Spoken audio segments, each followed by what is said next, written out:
The best $65 million Mark Zuckerberg ever spent was the money he paid the men he stole Facebook from. Not damages, not an apology. A receipt proof that in Silicon Valley, taking something that isn't yours is just a line item, as long as you scale it fast enough. Here's the burning question. How does a 19-year-old betray his business partners, his best friend, and his users in writing and walk away richer every single time? By the end of this video, you'll see the exact playbook, and you'll see why it still works today. Start at Harvard, November 2003. Three seniors, Cameron Winklevoss, Tyler Winklevoss, and Divya Narendra have an idea. A social network exclusive to Harvard students. Real names, real identities. They need a programmer. And there's a sophomore who's just become famous on campus for all the wrong reasons. Weeks earlier, Mark Zuckerberg had built FaceMash, a site that scraped photos of female students from Harvard's dorm databases and asked users to rank who was hotter. It got 22,000 photo views in hours. Harvard shut it down and nearly expelled him. Most people saw a scandal. The Winklevoss twins saw a hire. That was their first mistake. Zuckerberg says yes to building their site, Harvard Connection. But, and here's where it gets dark, he never intends to finish it. For 2 months he stalls them with emails. I'm swamped with work. I'll have time soon. 52 emails and messages, later dragged into court. And while he's telling the twins he's too busy, he's building something else. Something that looks a lot like their idea. Keep those messages in mind, because years later, a different set of messages ones Mark thought were private will surface, and they'll show exactly what he thought of everyone in this story. We'll get there. The 4th of February 2004, the Facebook.com goes live. Within a month, more than half of Harvard undergrads have signed up. 6 days after launch, the Winklevosses see it and realize what happened. They complain to Harvard's president, Larry Summers. His response, essentially, not the university's problem. Take it to court. So they do. But lawsuits move in years. Facebook moves in weeks. Now, quick zoom out. Remember, Zuckerberg is 19 at this point. If you move fast enough, the consequences arrive after you've already won. But Facebook needed money to move fast. Enter the second victim, Eduardo Saverin, Mark's best friend at Harvard. Eduardo put up the first cash, handled the business side, and owned roughly a third of the company. He was the co-founder. His name was on everything. That was his first mistake. Summer 2004, Zuckerberg moves to Palo Alto. Eduardo stays in New York for an internship. And into the vacuum steps Sean Parker, the Napster co-founder, a man who'd already been pushed out of 2 companies and had learned every trick founders use against each other. Parker becomes Facebook's president. He teaches Mark 2 things. Never give up control, and structure the company so nobody can do to you what was done to me. Peter Thiel invests $500,000 that September. The company reincorporates in Delaware. And buried in that reincorporation is a weapon. The new structure lets the company issue more shares. Eduardo, back in New York, signs the paperwork.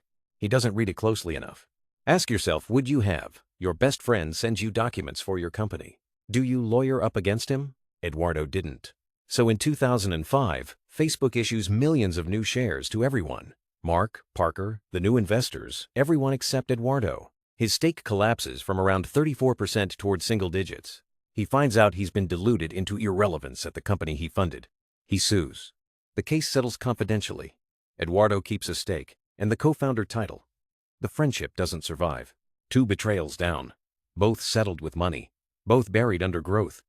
But the paper trail was still out there, and paper always surfaces. 2008. The Winklevoss lawsuit finally settles. $20 million in cash, plus stock, a package worth around $65 million. The twins' lawyers celebrate. And then Facebook keeps growing. And that stock keeps climbing.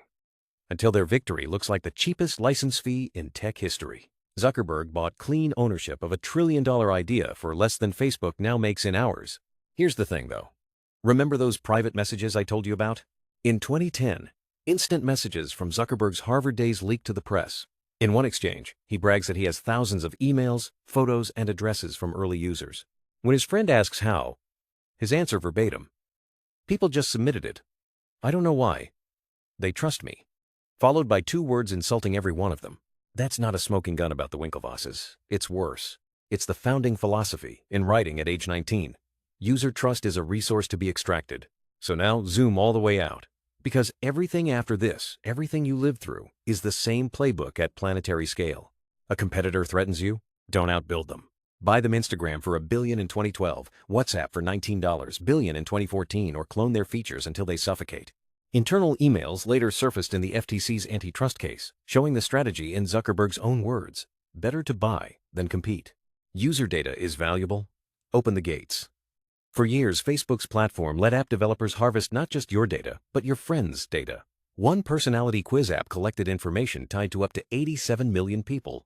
That data ended up with Cambridge Analytica, a political consulting firm working on the 2016 U.S. election and Brexit campaigns.